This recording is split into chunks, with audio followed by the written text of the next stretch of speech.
Alassane Ouattara, surnommé Ado, est une figure emblématique de la politique ivoirienne contemporaine.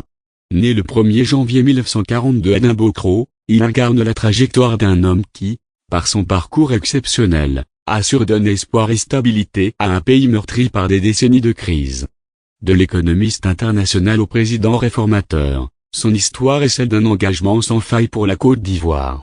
Chapitre 1, les racines d'un destin issu d'une famille modeste. Alassane Ouattara poursuit ses études primaires et secondaires en Côte d'Ivoire et en Haute-Volta, où il obtient son baccalauréat en 1962.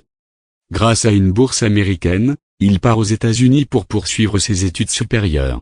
Il obtient un master en économie à l'université de Pennsylvanie en 1967, puis un doctorat en 1972.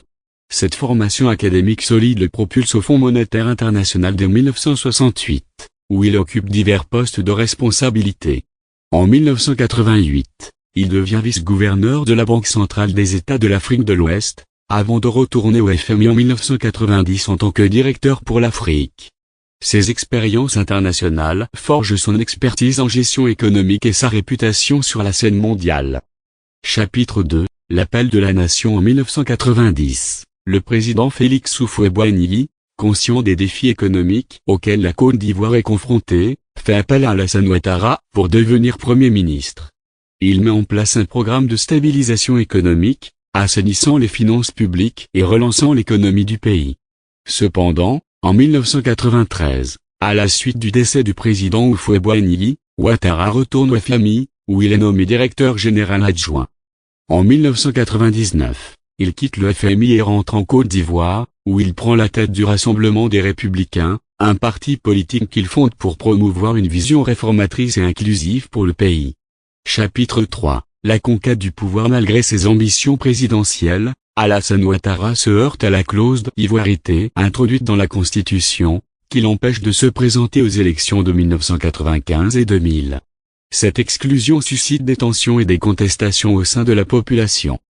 En 2010, après une décennie de crise politique et militaire, il se présente à nouveau à l'élection présidentielle. Le scrutin, marqué par des violences, aboutit à sa victoire avec 54% des voix, selon la commission électorale indépendante et la communauté internationale. Cependant, le président sortant, Laurent Gbagbo, conteste les résultats, entraînant une crise politique majeure. Après plusieurs mois de tension, Alassane Ouattara est investi président le 21 mai 2011, avec le soutien de la communauté internationale et des forces républicaines. Chapitre 4, la reconstruction du pays et son arrivée au pouvoir. Alassane Ouattara hérite d'un pays divisé et meurtri par la guerre. Il initie immédiatement un processus de réconciliation nationale, créant une commission vérité et réconciliation pour apaiser les tensions et instaurer la paix.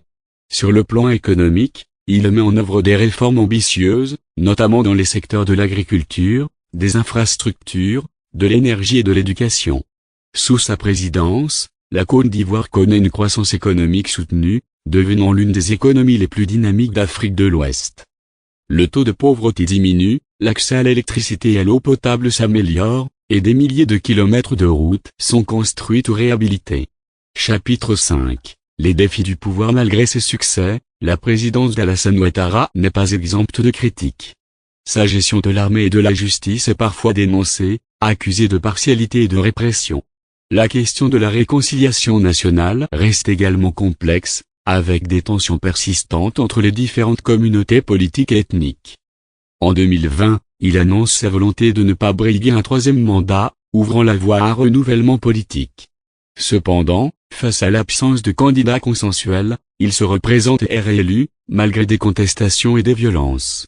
Chapitre 6, vers l'avenir à 82 ans, Alassane Ouattara envisage la possibilité de briguer un quatrième mandat en 2025. Son parti, le Rassemblement des Oufouettistes pour la démocratie et la paix, lui exprime son soutien, soulignant son rôle central dans la stabilité et le développement du pays. Cependant, des voix s'élèvent pour appeler à une alternance politique et à une ouverture démocratique plus large. Quelle que soit sa décision, l'héritage d'Alassane Ouattara est indéniable. Il a su, par son leadership et sa vision, transformer la Côte d'Ivoire, la propulsant vers le développement et la prospérité. Son parcours demeure une source d'inspiration pour les générations futures, illustrant la force de la détermination et de l'engagement au service de la nation. Conclusion: Alassane Ouattara incarne l'exemple d'un homme qui, par son intelligence, sa rigueur et son amour pour son pays, a su surmonter les obstacles et redonne espoir à une nation en crise. Son parcours est celui d'un bâtisseur, d'un réformateur et d'un homme d'État visionnaire. La Côte d'Ivoire, grâce à lui, a retrouvé sa place sur la scène internationale et continue de tracer sa voie vers l'émergence.